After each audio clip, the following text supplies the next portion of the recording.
Bum, bum, bum. We're going with 1/2 inch. And we're going with 1x for the frame. Because I think it's going to be lighter. And I lied. I took you with me. I said I was going to do it. I've never had 2 bottles of wood glue at the same time. Just never. But guess what?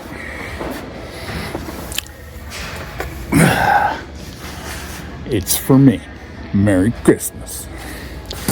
Also got some hinges that I think are going to do more than...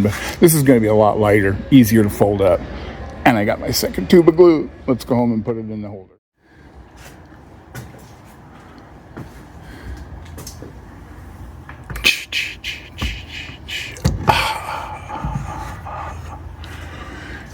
It is complete.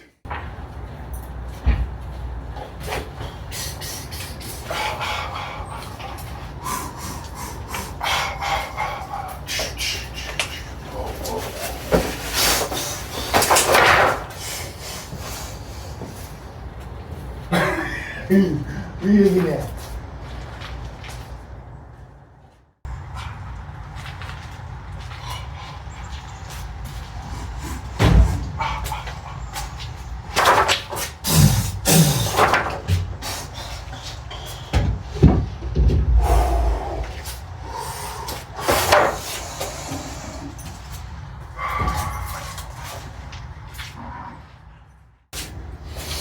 All right, we made it home.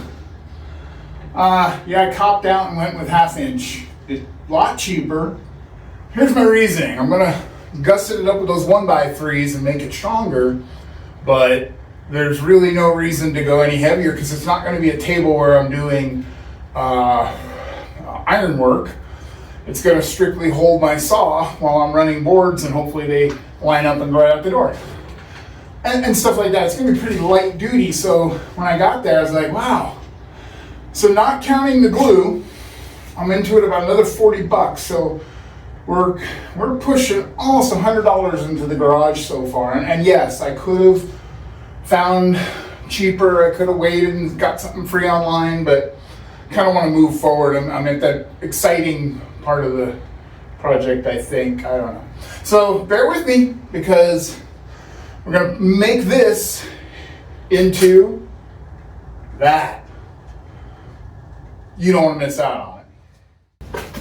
Okay, as you can see, yeah, got the frame laid out. I don't think it needs any more support than that, but I can always add once it's maybe for the hinges. Now I need to attach it to the plywood. In the old days, I would have tried to put glue under it and get on the ground and put screws down through because I'm in a hurry. But not today. I'm going to take it off, figure out how to set the frame on my on my sawhorses, set the top on it, screw it down in. I'm going to put way too many screws in it, and that part will be done. So once I get it flipped over and figured out, I'll bring you back so you can just see my amazing rationalizations. Be right back. Okay. This will be important in a minute, but I put glue on all the rails. I used the extra boards I bought, extra because you can't have too much extra wood, and set it up on the horses. I'm going to lower the top down, clamp the corners. I marked the center lines right across the top of the plywood because I don't care. I want to make sure I get every nail in where I need to. And so, yeah. And then the glue, once it sets, will hold everything tight. The screws are just, to get to that point. So we're going to do that. You'd think I'd be smart enough to go, hey, can you give me a hand? But, nah. All right, I'm just going to rough it in here.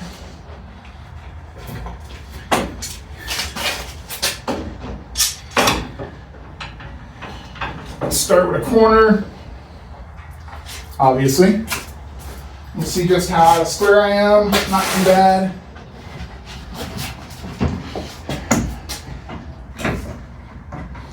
Like I said, these bigger Harbor Freight clamps are pretty cheap and they do the job. It's those stupid little tiny ones that you think would be really convenient that just suck. So don't buy them. Well, but also don't listen to me because, you know, I slipped a little, hang on. I think that's better. Every piece of this is a little bit bowed. I think it's partly the temperature, partly the fact that you're buying wood from a box store that is, yeah. But it'll work. Last one. All right, now I'm going to go around and put screws in. You don't need to see that, and I'll explain the glue part in a second here. I'll be back. All right, I had to muscle it over a little bit. This white wood on the end here was kind of bowing out. If this were something that was a mantelpiece I was going to put in the house, I would buy the wood, put it in its permanent location, and allow it to acclimate to where it's going to be, because wood changes a lot. This is where it's going to be, and it's always changing in here. There's no way I can compensate for that. So we just put it together. The glue.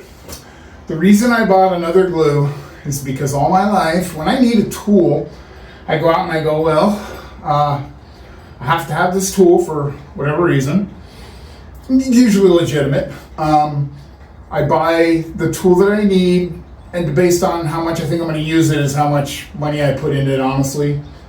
And I keep the tool, I use the tool. But expendables, sandpaper, WD-40, primer, mineral spirits, and glue, I will buy them. I would have built this and not glued it. I would have been like, well, the screws will be enough, and I have a lot of extra screws, and that glue would sit there on the shelf until it was no longer useful. I know because I've had to crack open 3 cans of WD-40, and they're in a glass jug now, kind of like my paint, because I didn't use it.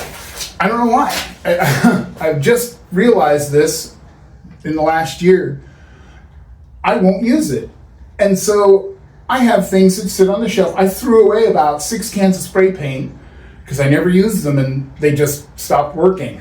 I'm hoping somebody out there identifies with this and I'm not the only one. So me buying a second tube of glue was a way of saying, hey, I could use it. And it was $8. I mean, that's a lot, but it's not that big a deal. And so I glued every run of this and I didn't hesitate, but it was tough for me. So I don't know what the point of that was, but maybe you do. Maybe you can resonate. If you have it and you need it, use it. Don't waste, but use it when you need it. Sandpaper. Oh, I'm looking at my strip sander. I will run one belt through that thing until it's paper. It goes from 60 grit down to 4,000 grit. And I'm like, well, I can get one more out of it. And consequently, I have some brand new ones up there just absorbing moisture and not getting used. So anyway, that's the glue story. Now we get this in position, figure out how I'm going to hinge it, put it up, blah, blah, blah. The legs is the next story.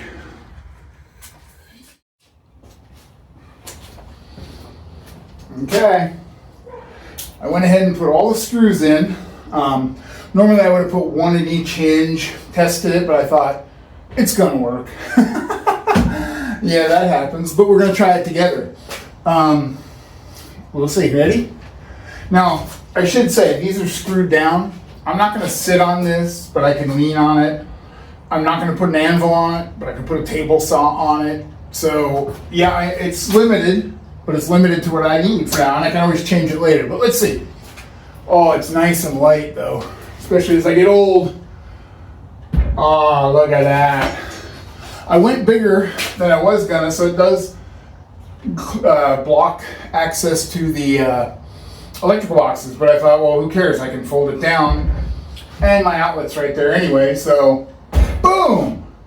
Now the legs, but also I need a good way to secure it. So we'll go through the hardware, see what I have on hand. Man, that's such a great idea. Look at that. Like it literally takes up about 6-8 inches off the wall. And then, I'm 4 foot by 4 foot of work surface. I could do some damage on that. All right. I hope that was as exciting for you as it was for me, but I have my doubts. I actually thought about cutting a hole in it so when it's closed I could still use this outlet, but I have outlets all over the garage, so that was just me being silly. Okay, I'm gonna look for a hook and then we'll move on to legs. Woohoo! All right, going through my bag of tricks, I found I had a gate hatch, or hasp, and I gave it a little bend, you'll see why. Put the other part, again, where'd I go? Oh, right there. Put the other part up there. So now it goes up. Yeah, one-handed. I bent it so it would form better, you know, and sit more in. And obviously it can slip out, so I have a bunch of these D-rings, all sorts of D-rings around the yard, or around the garage, so threw one of those on there for safety. Now, it's up and out of the way, and let's see what we can do about legs for it. All right, try and give it a demo here. I don't know. I used the wood from my old hoist. It's a little wet still, so I may have to replace it if it warps, but it's mostly surface. I don't think it's too bad. I tied up my hook because if I drop it on the floor and I'm fishing around for it to lock this thing up, it could potentially fall on my head, and we don't want that. The legs are independent for now because they're latching. Oh, look at that. And I didn't want to have to unlatch both to lift it up, you know. It's only slightly heavier. I can now run long stock on my little benchtop table saw right out the door if I need to.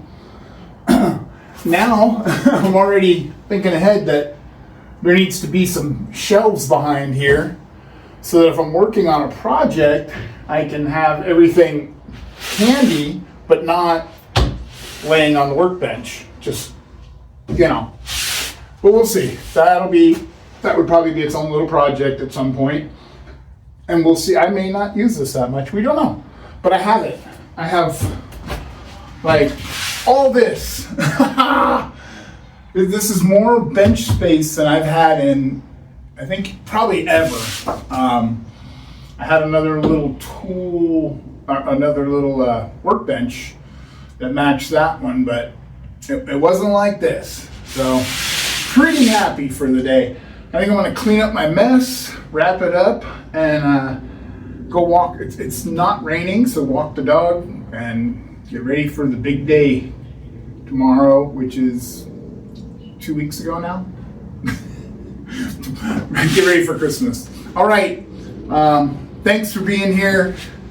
I hope you enjoyed this. I hope you get something you can use out of it. I'm gonna show you how easy. When you lift it up, it's got the leg weight now, so it's not bad, but if you do this and unlatch them, then the weight kind of isn't out. It's more centered and it's like literally, again, it's not heavy at all, but I'm thinking, how many people can use it?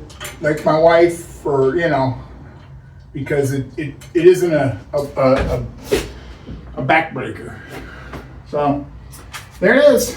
Next phase after cleanup will be probably pretty boring, but that, clean up the shelves, finally finish the cleats, and then we're gonna wrap this up. So let's go. Thank you.